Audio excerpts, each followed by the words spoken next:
at least 6 times over a 4-hour period. Now, each time they would charge, firing their guns and making all this noise, the British, not knowing exactly what they were facing, would do what a good professional army does, and that is stop in place and then send out scouts to figure out what's going on. Well, so Gist would say to his remaining men, all right, now we charge that direction. They'd go off and do the same thing. They would settle down, and the British would settle down. And so it stopped. The British, they were stopped in their tracks. And, of course, the problem was, with each of these charges, more and more of Gist's men were shot, dead or wounded, so they couldn't participate in the next charge. But he was able to hold the British off for 4 hours with these 6 different charges. That did allow Lord Stirling to get all of the American troops across Gowanus Creek and onto boats over to Manhattan, and most of their materiel they were even able to get across. So it was remarkable. During the course of that day, 250 Marylanders were killed out of the 400. Over 100 were wounded or captured, and in the end, just Major Mordecai Gist and 9 other Marylanders were able to escape across the East River at the end of that day. Can you imagine? General Washington, witnessing this from the shore on Manhattan Island, was heard to say, "Good God, what brave fellows I must this day lose." There's a wonderful monument. It's called the Maryland 400 Monument up in Prospect Park in Brooklyn, where they hold a ceremony every year. This is a 19th century rendition of what the chaos must have been like. And you can imagine these 400 Marylanders. I mean, they've never been under fire before. It must have been. It was incredible what these Marylanders did. Maryland 400. The Howe brothers, with this, despite the Maryland soldiers being able to hold the British at bay long enough to get most of the American soldiers off to Manhattan Island, they were so convinced that the might of the British Navy and Army would have convinced the American rebels that they had no choice but to surrender, that they spent almost 3 weeks cranking out petitions, nailing them on trees, passing them out to passersby, explaining that there was really no hope, that your only choice was to surrender, and that we will give you very good terms if you surrender right now. The Americans didn't do that, of course, didn't want to have any part of it. They gave them 3 weeks to kind of regroup and to throw up fortifications all along Manhattan Island. Now, these weren't substantial fortifications. They were just dirt walls that were put up along the edges of the Manhattan Island. But Washington did detail people to defend each section of these fortifications that had been put up against what he knew would be the inevitable charge of the British onto Manhattan Island itself. That came on the 15th of September, 1776, when the Howe brothers finally gave up and decided they were just going to have to go and whip the Americans once and for all. And they landed at Kips Bay. Kips Bay is basically where 42nd Street and the East River is today, so it's kind of lower mid-Manhattan there. And they came in from the Great British Fleet in these long boats, all trained soldiers. And here were the Americans behind these little earthworks they'd thrown up. And that was the setup for the Battle of Kips Bay. The section there along Kips Bay was under the charge of the Connecticut militia. There were about 1,000 of them. It was a big force. General Washington was personally on hand when he saw where the British were coming in. He and his staff came down to watch the Connecticut militia fend off the British. And in fact, as soon as the British started arriving on shore, the Connecticut militia, without firing a shot, turned and ran. Washington himself, a number of his staff members wrote home about what happened that day. So we have several, including William Smallwood, who was one. He tried to rally the troops. He pulled his sword. He threatened the officers, was shooting them with his pistol. He swore violently, which Washington never did. This is something they all mentioned. He was so upset that he was swearing violently. And he finally threw his hat on the ground and screamed, "Are these the men with which I am to defend America?" He wrote a report every day to Congress. That night, he wrote, "The Connecticut troops ran away in the greatest confusion without firing a shot." And he called their actions disgraceful and dastardly. You can't get much more commendation than that from General Washington. The very next day, September 26th, we have the Battle of Harlem Heights. During the night, Washington has moved all of his army from down Kips Bay, down in this area, on up to Harlem Heights, which is basically where Columbia University is today, the beginning of Harlem, and has moved them across the Hudson River into New Jersey, the relative safety of New Jersey. And so when day breaks, after this whole night of moving men, there aren't many left up here on the heights of Harlem, kind of high ground. But the British are pressing their advantage. They're coming up to confront the Americans, the ones that are left, and that leads to the Battle of Harlem Heights. Washington himself personally is in charge of the few remaining troops on Harlem Heights. He has elected to stay there in personal command. Now he has Maryland. He's thrown up fortifications. They're on a high hill anyway, or a heights, and so he's thrown up fortifications. He has his men arrayed there behind this. Can we see if there's anything else to it? I forgot. No, it's the next slide. Oh yeah. Well, that's where they caught it. So here we're on the 16th of September, 1776. And the British come up this hill at the American troops who are behind these fortifications 3 different times.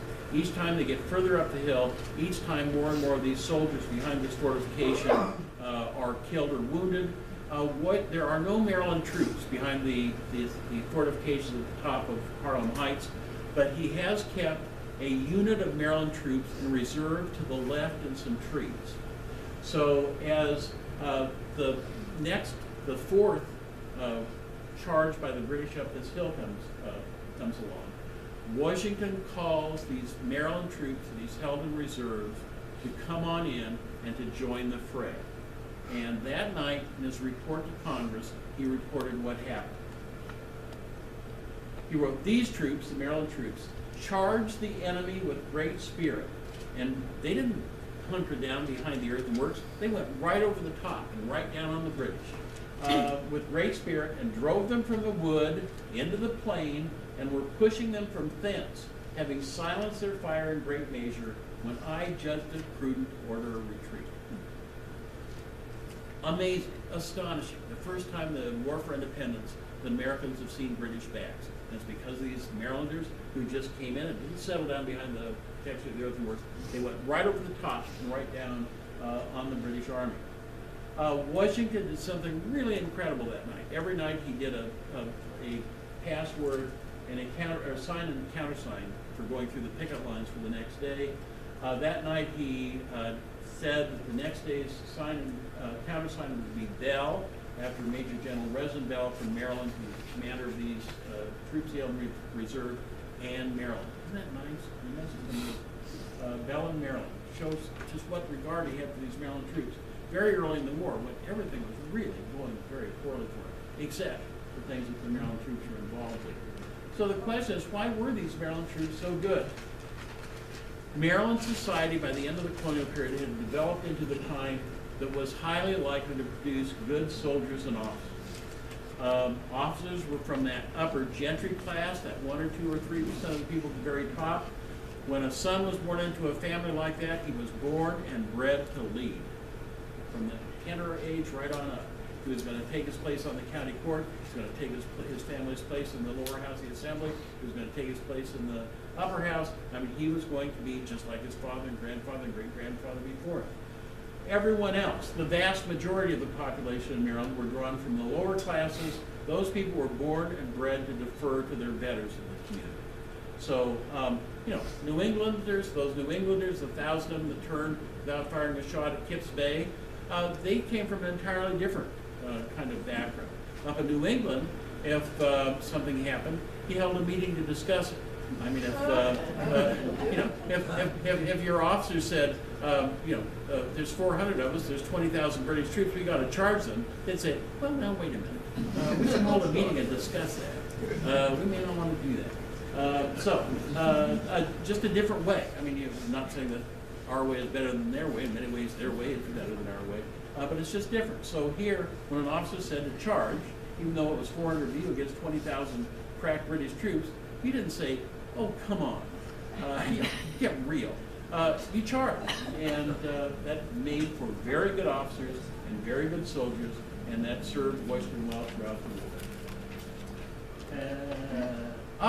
John Adams, back to John Adams. Remember the nasty things he said about Maryland, about being reluctant relatives, reluctant rebels? Well, he hears about all this going on at Manhattan, the Connecticut troops running, everything else, and he's rather discouraged by what he's hearing. So he writes a letter to Henry Knox, one of his friends from Massachusetts, and he writes, "Pray tell me, does every man to the southeast of the Hudson River behave like a hero, and everyone to the northeast of it like a poltroon, a coward, or not? The rumors, reports, and letters which come here upon occasion represent the New England troops as cowards running away perpetually, and the Southern troops as standing bravely. I wish I could know whether it is true. I want to know for the government of my own conduct, because if the New England men are a pack of cowards, I would resign my place in Congress, where I should not choose to represent poltroons, and remove to some Southern colony where I could enjoy the society of heroes." Isn't that wonderful? Anytime I'm in New England giving a speech somewhere, I look that in. It can be on any topic at all. What's the response? Yeah, I'm just going to say what happens. So, I said, I don't like the battles the Red and Maryland didn't do about it. No battles here, so why should I worry about that as a Maryland historian? So we jump to the very end, the Battle of Yorktown. This is just simply a map of what happened. The important thing is that General Cornwallis decided to kind of call it a campaign year early, headed to Yorktown, where he started to hole up for the winter, and he thought it was a good place to spend the winter because if the Americans attacked, he could get on ships and go out the mouth of Chesapeake Bay, or he could cross to Gloucester Point and head overland on the north. It proved not to work out that way. Washington, when he heard what had happened, dispatched all of his resources to converge on Yorktown. He and General Rochambeau marched their troops up from New York, where they had been. Siege guns from Rhode Island were dispatched by the French Admiral de Barras to come down to aid in the siege on Yorktown. The British fleet, which had been harassing British shipping down in the Caribbean, was ordered to come up and block the Chesapeake Bay. There was this great fight between British and French shipping called the Battle of the Capes, and the French won, so the British Navy had to retreat from the field, leaving the mouth of Chesapeake Bay in control of the French, the Americans' allies, rather than the British, so that was no longer a route of escape for Cornwallis and his troops. The siege continued and finally ended on the 19th of October, 1781. The Americans won the Battle of Yorktown. It was a matter of attrition. They simply built lines closer and closer and bombarded more and more shells on the British. The British tried to escape on the evening of the 17th of October, and a storm blew their boats back. They tried to get across to the north side of the York River. So they finally, Lord Cornwallis decided that he would have to surrender. He insisted on capitulating rather than surrendering. Surrendering in military terms is a bad thing to do. Capitulating was saying, well, I lived to fight another day, but I didn't make it this time. They went back and forth for a whole day discussing the terms of whether it was going to be a capitulation or a surrender. And finally, the surrender, or they agreed on capitulation, occurred on the morning of October 19th. The British troops marched out and surrendered to the American Army, the victorious American Army. And that was incredible. I mean, against tremendous odds, in large part due to Washington's very early adoption of the technique of scampering away whenever British soldiers in large numbers appeared. This war went on for years and years and years, and ultimately came to a conclusion which, in 1776, certainly no one here in Maryland would have predicted with any certainty, and there must have been doubts elsewhere as well. that led, this great victory led the Maryland legislature, didn't have 2 nickels to rub together at the time. All the states were in great debt at the end of the war. But we ordered our local famous artist, Charles Wilson Peale, to do the famous triple portrait that hangs today in the State House of Washington, the Marquis de Lafayette, and Tench Tillman from Queen Anne's County on the Eastern Shore in this wonderful triple portrait, undoubtedly the most valuable piece of art owned by the state of Maryland. Here you see he's got a sword and this letter. Here's a close-up of it, October 19, 1783. This is Tillman's sword. Came down through the family. Here's the sword, that and one of his other swords, given to the state a number of years ago by 2 of his descendants. And so a wonderful portrait commemorating the commander-in-chief, this wonderful Frenchman who came over as a volunteer at the very beginning of the war and became one of Washington's most trusted naval generals, and Tench Tillman, the native Marylander, who has the distinction of being the person who took the news of the surrender at Yorktown to Congress, then sitting in Philadelphia. So a very important Marylander. The war ultimately, it took about 2 years to negotiate the Treaty of Paris, which officially ended the war. Yeah. I just wanted to mention that trip up to Philadelphia Yeah. was aboard one of Samuel Middleton's boats, so there's an Annapolis connection to the end. Yeah, crossing the to Rock Hall. The war officially ended in Annapolis. The reason being, once the peace was finally established, and we were going to be a free and independent nation amongst the nations of the earth, all the cities in Maryland, or all the cities in the new United States, were vying for the honor to be the capital city.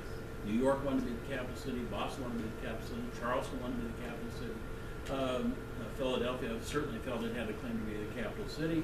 And so Congress finally decided they would just simply eliminate that as an issue that they had to deal with by saying that until we finally get around to where we decide we're going to have the peace treaty worked out, or in fact get to the point where we want to deal with where the capital city is going to be, we're simply going to alternate every 6 months between 2 places kind of centrally located in the new United States, neither of which are serious contenders to be capital cities. So the 2 places they chose was Trenton, New Jersey, and Annapolis, Maryland. Annapolis thought that was a bummer because we wanted to be the capital city. We in fact promised Congress the newly completed State House, the governor's mansion, and said we'd build 12 more mansions so each state delegation would have one if they put the capital city here. But it was just too small, and Congress considered us a non-contender. So every 6 months, the capital was supposed to change between Trenton and Annapolis. Well, our turn came in November of 1783. In fact, Congress didn't arrive in large enough numbers to hold their first meetings until December of 1783, but they met in the just recently completed State House. The second one had been torn down right before the war. Construction had been very much delayed during the war because of a shortage of materials. But this was the building pretty much the way they saw it when they arrived. The dome hadn't been completed. Temple of Ease hadn't, but I mean, it's basically, that's the building we have today. 2 incredibly important events happened in the new State House. Of course, the single most important piece of business that had to happen was ratification of the Treaty of Paris. The Treaty of Paris, the details had finally been worked out in September of 1783 in this little town outside of Paris, France. Copies dispatched to all of the different parties. They were supposed to ratify and return it within 6 months. And so the copy had come to the United States. The clock was moving. We had to get this ratified and back before the deadline of late March was up. And so Congress had to do that. They had to have a quorum of the states present to ratify the Constitution, or the Treaty of Paris. So they didn't have that. But in the meantime, they did take care of one important piece of business, and that was George Washington's request to come before Congress and resign his commission as Commander-in-Chief, which Congress had given him in June of 1775. And you all know this much better than I do. This is that famous event that occurred in the State House in the new renovated old Senate chamber. He appeared